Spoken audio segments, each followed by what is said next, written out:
เหลียลงไปหน้าหาไม่ต้องพูดง่ายๆผู้บ่าวกับมีของผู้รอ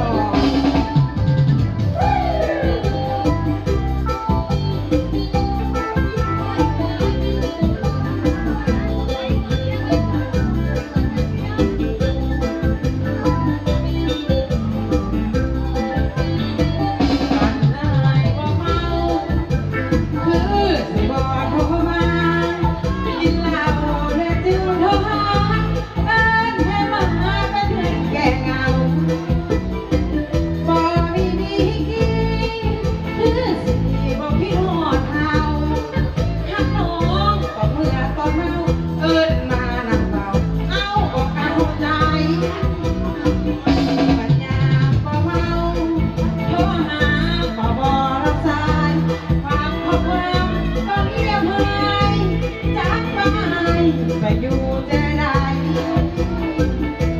อยากขอนานบางวันก็ต้องทำใจรออายเปลี่ยนนิสัยหากเมาอย่างใดจึงคิดฮอดเฮาโตมาโลดดอกเบ้าบ่ยอมบางหูเอิ้นมาว่ารู้ให้เขาอยู่ในวงเรา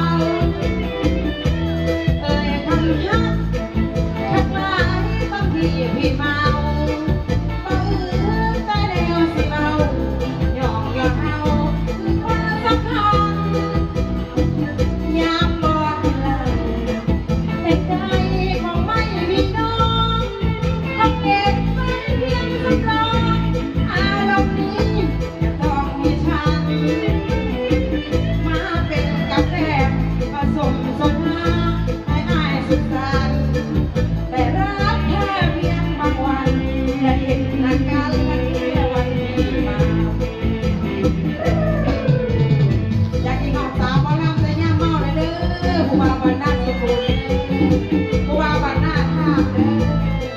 อย่าบ่เมากับกินทอดเลยเด้อ้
า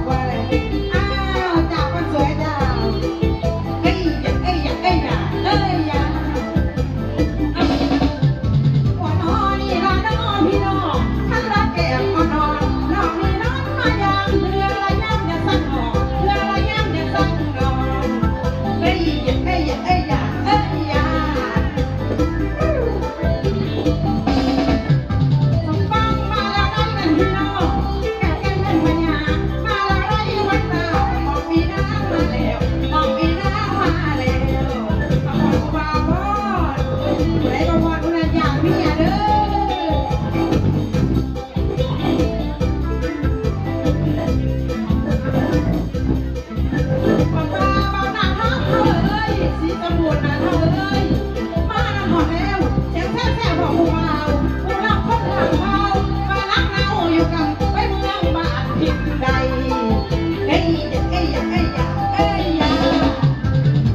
สิ่งนั้นให้สมดังปรารถนาเฮ้ยอย่าเอ้ยอย่าเอ้ยอย่าเอ้ยอย่าลำด้วยนะพี่น้องเด้อ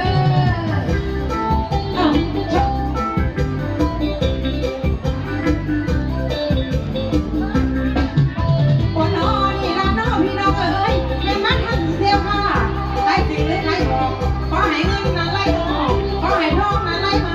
หากำไรนั้นพายค่ะจับมือกับจับใดเด้อป่าเด้อจับนิ้วกับจับดีแต่นี้พอลำใครอยากแต่ให้กันว่าโซ่โอ้น้องแต่ว่าในยินมาดีนักสิเทียมนั้นคนไทยเดียวมาก่อนอยากมือนอนนำเดว่าอยากได้เมียหมอลำแต่ว่าน้อง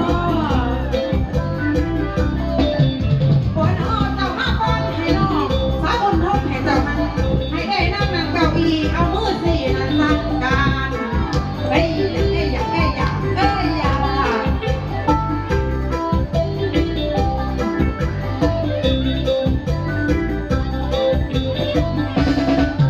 บอกว่าพี่คงวางงั้นเลยฉันจะออกกันนอกบ้านให้เจ้าลงนั่งคุกค่ำให้เด็ดฝากลงเสียวเดียวว่าคนพี่สีคักคักสีคนคักคักสีคักคักสีคนคักคักสีโลคักคือสีพวกเขาเอา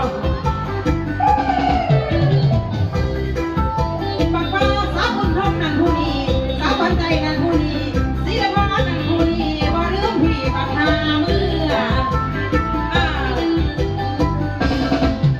สิไล่เหลือแต่แน่นอนที่ชายมีนั่นเมียก่อนท่านแม่พอตั้งแต่ที่เสียวพี่ตั้งแต่นั้นเฮ้ยอย่าเอ้ยอย่าเอ้ยอย่าเอ้ยอย่า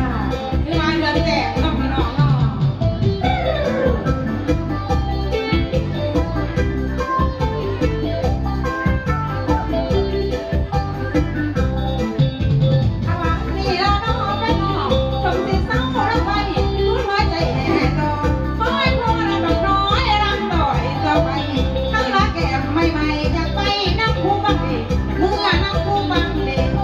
สีนานวลสีนาง